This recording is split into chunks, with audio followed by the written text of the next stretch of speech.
If you want to eat as good as my chickens, you'll just have to eat my chickens.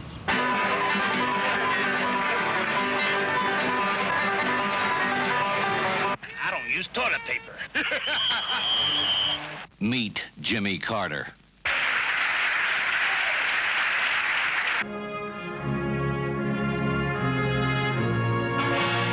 Now, you don't need toilet paper either. My chickens fly more non-stops to New York than any other bird. I'm Frank. Try me. Oh, hi, Janie. How are you? Fine. Never felt better since I stopped using toilet paper. In 1974, more than $26 billion was spent on advertising in America. That was an all-time record, and the figures for 1975 and this year will be even higher. But isn't there meant to be a recession, a crisis of confidence in the great supermarket of the West, with whole cities devastated by unemployment? Yes, of course. But the heart and soul of America is the hard sell, the advertising man's ability to persuade people to buy the things they don't need. And it can be truly said that Madison Avenue, the center of the advertising industry, has risen to the challenge of these hard times by packaging, promoting, and selling with a determination that the late John D. Rockefeller or Henry Ford would have admired. Give me your tired, your poor, your huddled masses yearning to breathe free, say the words on the Statue of Liberty. These days, the inscription might read, give me your pre-moistened toilet tissues, clinically tested for flushability. Give me your rabbi-approved Hebrew national hot dog. Give me your Frank Perdue chickens. It takes a tough man to make a tender chicken. And above all, give me your tired, huddled politicians, yearning to be president or governor or dog catcher. Just give me anything, and I'll sell it. Government regulations say we can make our Hebrew national beef hot dogs from frozen beef. We don't. The government says we can use artificial coloring. We don't. They say we can add meat byproducts. We don't. They say we can add non-meat fillers. We can't. We're kosher and have to answer to an even higher authority.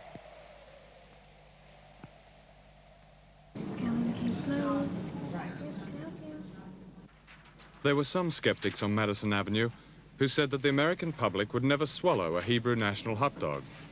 Of course, they didn't reckon on Scally McCabe Sloves, who, in their own words, are the now, now, now advertising agency of America. Founded just 9 years ago, they can afford these days to turn down accounts of less than $750,000. Thanks to them, more American bathrooms smell of Airwick, more caffeine-free coffee is drunk, more faces wear face cream, more drivers drive Volvos.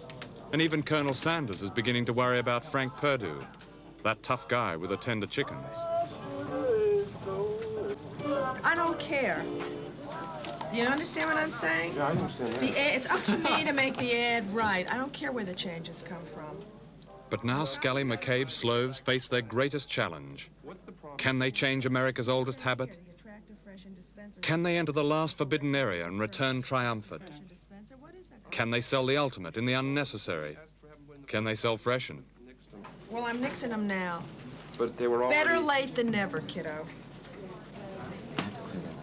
I was just looking at this, the freshen projects. Now that seems to be an amazing, slightly amazing campaign. It is an amazing campaign. You're selling something to replace toilet paper. Well, we're not selling it to replace toilet paper, dry toilet paper as we know it, because you really can't tell people how to take care of themselves. You can introduce it as a new concept in bathroom care, but you can't say to them, throw out your old dry paper. I mean, you know, it's like saying throw out your mother, because you've been brought up with it. It's a historical fact of life. What is freshen? Can you describe Freshen it? is God's answer to anal problems. Really? Oh, my. This is the replacement of toilet paper, freshen. Let me see. I see it's...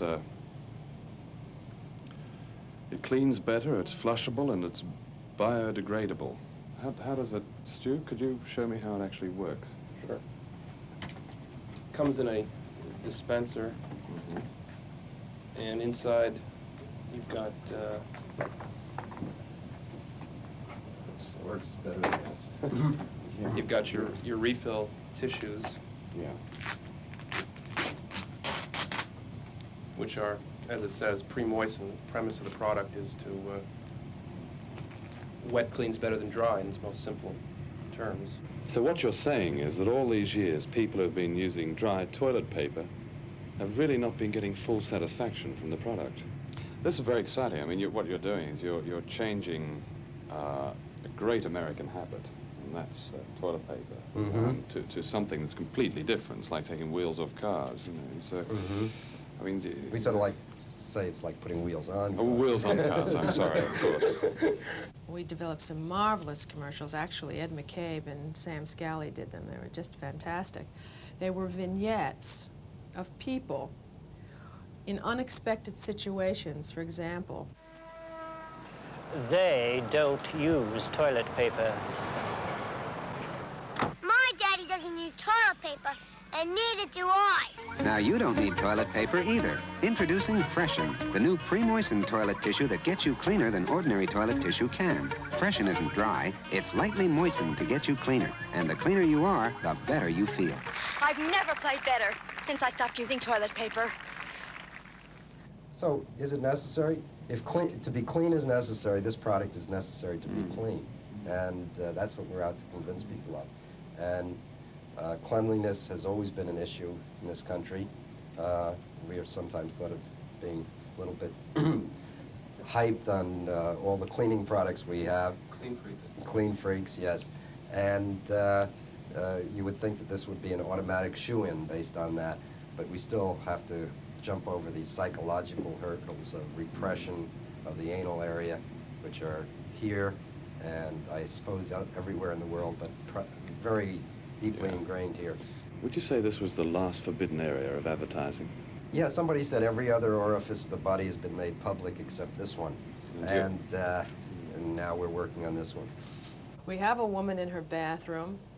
She's a marvelous woman. It took us ages to cast her because she had to be just right. A little bit of the toughness, but a little bit of the understanding. We wanted her to imply that she had a family. She had to have humor and personality. And she had to really look like all those other women out there. So she says, when I first saw fresh and moist toilet paper on TV, I said, nothing doing. After 35 years, I'm not throwing out my dry toilet paper. So I didn't, but I sure found out Freshen can do what dry can't do. And then she does a little demonstration, and... What's the demonstration? She... It's not what you think it is. Scaling became slows. Thank you. This is Marvin Slows, the senior partner. And this is one of the Now agency's 2 trophy rooms, filled with an assortment of prizes which Madison Avenue awards itself almost every time a client's profits grow. Most of them here were won by copywriter Ed McCabe, the wonder boy who wrote the words that sell Hebrew hot dogs and wet toilet paper. Ed has a place all of his own in Madison Avenue's Hall of Fame. Take Freshen. Your campaign says that it makes you cleaner, but all these years we've all felt all right with toilet paper, I would imagine. Well, you've never had a choice. Yeah, that's also the problem. You were just all right. This happens to be a superior product. And Ed's right. There will be a lot of people who will never, ever buy it. But they won't buy it for the wrong reason. They're not going to buy it because they have such an ingrained habit of using dry toilet paper that they don't even want to think about anything else, and they think they're clean enough. The problem is that this does work better, and it is a superior product. And that's all we're trying to tell people, that it is a new, improved way of doing something. Don't people buy, a lot of people buy for the packaging, and that's why so much money is spent on packaging. And in fact, because of the advertising, forgetting the substance of the advertising, the slickness of a commercial, your talents, you write the copy and so on, surely. I can get away with that once. If I do something very slick and they go and buy it for that reason, which is a very superficial reason, and the product doesn't deliver in some way, in a functional or usable way, they won't buy it again. Yeah. And if they do, it's asking an awful lot for me or people in advertising to say, well, we're not going to give it to them. Is it fair in the midst of a recession with up to 9 million people in this country out of work for, let me say, advertising generally, to give the American people with, as I say, 8 million or 9 million unemployed, a product that some people might think was not necessary? Oh, I'd love to answer that. Some people may think a product is unnecessary. Another person may think it's very necessary. I don't think it's anyone's place to tell people what they need. And I think the success of our system is you offer them something. If they want it, they buy it. If it's terrible, they won't buy it. They make or break products in the marketplace. And I don't think our job is to be a censor on what the American public should have. I think, sure, if something's dangerous or hazardous and they put their hand in it and their hand falls off or something, then you exercise that kind of judgment. But whether or not a product is valid or not, I don't think is necessarily right for us to make that decision. Let me put it this way. What would you not sell, Marvin? Personally, you mean, as a company or me personally? Well, yes. I wouldn't sell any politician that my partners didn't concur in his political beliefs. And I wouldn't expect anyone at this agency to work on any political campaign that they didn't believe the person they were working for or the cause was a just and fair one. I'm not sure it's really fair that agencies should be involved with selling politicians, because I do think that it can come down to a case of a good agency versus a bad agency. And to me, that's potentially a very dangerous thing, because I think you can package, like we saw with Nixon. Sure. You can package a politician and make him palatable to people. I think it becomes a very dangerous area. There's another example. It's called Ronald Reagan. Yeah. Absolutely. Where is he positioned? He put himself right into a box. Yeah. And he's going to, he did it all, but he had it. It's like, you know, it's like having distribution in every supermarket. The whole world is waiting, and then you open up the box, and it turns out there's nothing in it. When you advertise a politician and someone buys the product you're selling, that they've had it. Because 4 years with a bad product in the White House is a disaster. With a tube of toothpaste that doesn't taste good, they can switch to another brand, and it's not the end of their life or the world. This year, more than $300 million will be spent on the choosing of an American president. And half of this will go to advertising agencies and to image makers who specialize in the selling of politicians. The importance of image makers was first noticed during the 1968 presidential campaign, when a group of very clever advertising men set out to sell a new product called the new Richard Nixon. Using techniques they would normally use to sell a packet of Nut Crunchies, they persuaded a great many voters that the old Richard Nixon, the one you wouldn't buy a used car from, was dead. And they produced a television image which concealed Mr. Nixon's temper and twitching hands, stilled his horizontally moving eyes, lightened his tough gray beard, and even made him smile. But above all, they gave him that magic ingredient, believability. And it worked. The product was elected President of the United States.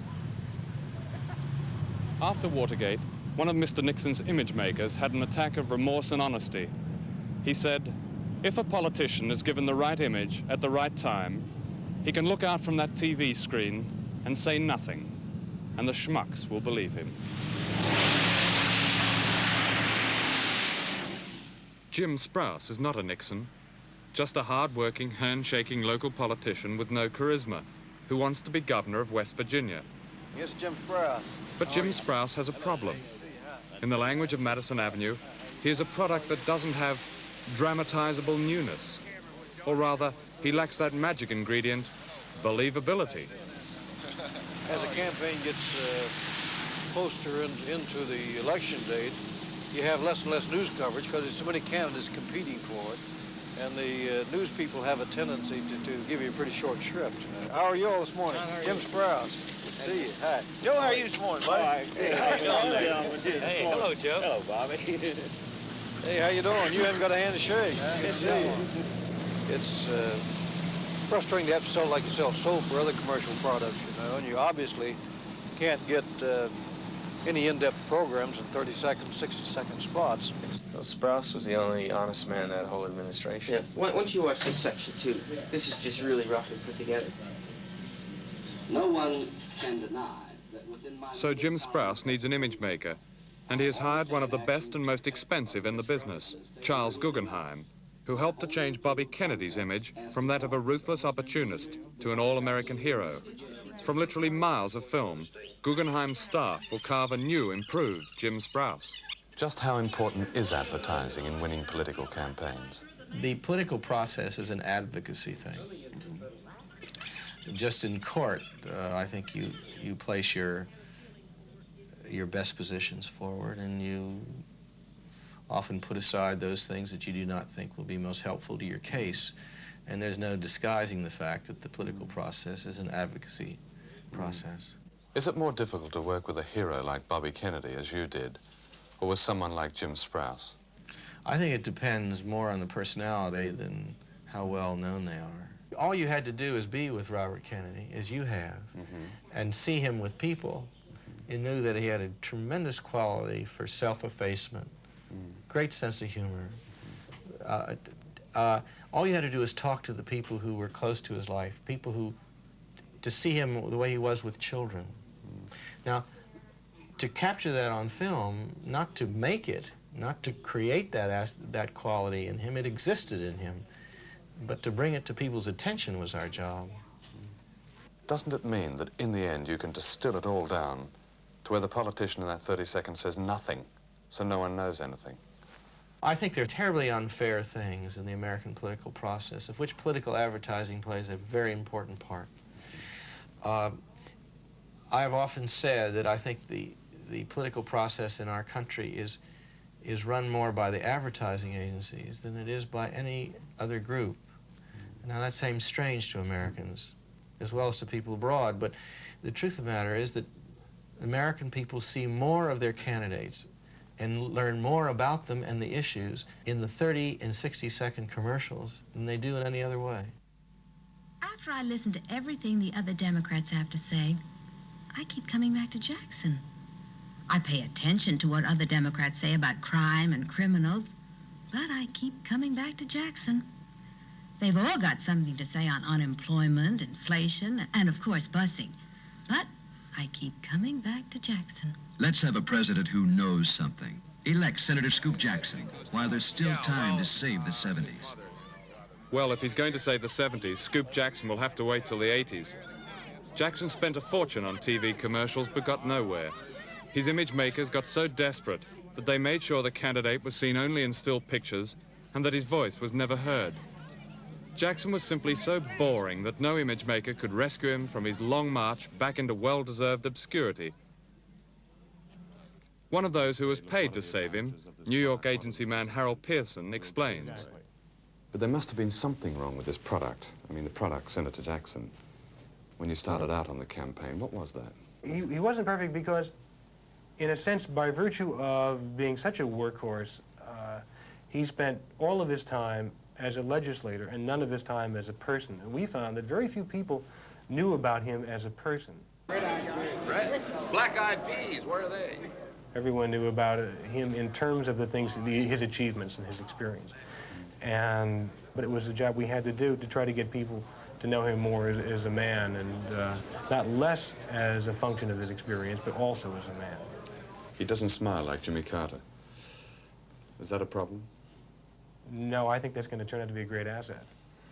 I'm not sure Jimmy Carter can stop smiling right now. I think he's got some sort of a physical problem. This man is a farmer. He is also an engineer, a father, a Sunday school teacher, and a former governor. This man is Jimmy Carter, an uncommon man who is now running for the Democratic nomination for president. In this TV commercial, the skillfully edited glimpses of Jimmy Carter are meant only to project a certain style, a kind of calculated inoffensiveness. While Carter's character and politics remain invisible, Carter, unlike Jackson, is allowed to speak in the commercials, but that he really says nothing. Well, you know, everybody from Congress that's running for president is a lawyer. I don't have anything against lawyers. My oldest son is a lawyer. But I think it's time to have a non-lawyer in the White House for a change. To make the facts fit the image, Jimmy Carter's claims about his past are never exactly right. Carter says he was a farmer who worked the soil himself, and in his book he claims to have been a nuclear scientist. In fact, he was a commodities broker, the commodity being peanuts, and an ordinary naval engineer. Perhaps not exactly a lie, but they're not exactly the truth either. Jimmy Carter has come a long way since his childhood days in a small town called Plains, Georgia.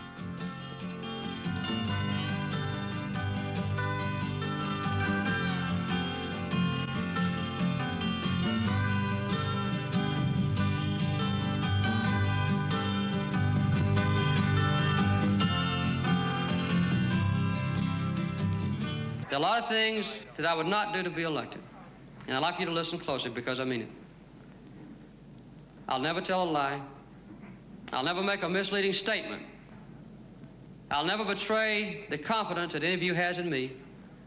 And I will never avoid a controversial issue. I won't be any better president than I am a candidate. Would you find a candidate like Jimmy Carter a difficult product to handle? I would find him difficult professionally and impossible personally. We're pretty familiar with the things he has done. In our opinion, he is really not a man qualified to hold the office of president. That is something just a little bit bigger than the governor of Georgia. We also find that he rarely takes a definitive stand on important issues. He will say things like, if the legislature decides to pass the bill, I will sign it. Well, the issue is really whether you'll sign the thing or not. I mean, that is part of the job. It's his opinion and whether or not he would lead that kind of a fight. He doesn't take those positions. Mr. Nixon had advertising men all around him. Indeed, it seemed that at one time J. Walter Thompson's was running America and the world. And Disneyland. And Disneyland, right. But look what happened to that product. Is that not a warning to some of us that perhaps advertising and politicians shouldn't mix? Well, there is no difference between bad advertising people and bad politicians and bad butchers and bad anything. I think he would have chosen those people, whatever profession they were in. But he was very much promoted. He had image makers, he had advertising people pushing the product of Richard Nixon. And that product turned out to be a bit of a no-no, didn't it? It did, but everyone throughout the history of this country has had people helping them to campaign in one way or other. And they've always been involved with them. And Franklin Delano Roosevelt had advertising people helping him, selling him slogans. JFK did. And I don't think they were any worse for wear. In fact, image-making only began in the mass media with John Kennedy, whose style the voters knew everything about, while the substance of the man remained largely a mystery. And Jimmy Carter, whose campaign bears an uncanny resemblance to Kennedy's, would surely like to end up with Kennedy's winning image. I think that big government today... In 1960, the Democratic Party estimated that the use of television advertising had made only a few % of difference in the result of the presidential election. But that was enough to give Kennedy his narrow win over Richard Nixon. This is Jim Sprouse's key to his being elected. Okay, we'll take it all, but we're going to have to clean it up later. We can't get this out, can we? Nixon had never really understood the image game, but he learned quickly from Kennedy. 8 years later, he sold himself like soap powder, and he too won with a margin of only a few %. Once again, Madison Avenue had made all the difference. In most countries, the media have the power to con people. The power might rest in one TV image, one headline, one piece of slick copywriting. In America, the land of the media, that power is now so refined and so pervasive that a politician like Jimmy Carter, the image maker's dream, can be a serious candidate for president without anybody really knowing what he stands for, who he is, why he's so popular. But that's the game. The $26 billion Madison Avenue game. Incidentally, it would take just $1 billion of those dollars to put all the poor farmers in the world on their feet, to make them self-sufficient and independent of our charity. But $1 billion is actually the amount of money that Americans are expected to spend on freshened, pre-moisturized toilet tissue and on the presidential campaign. Need I say that both products, pre-moisturized toilet tissue and some politicians, have those two magic ingredients, believability and flushability?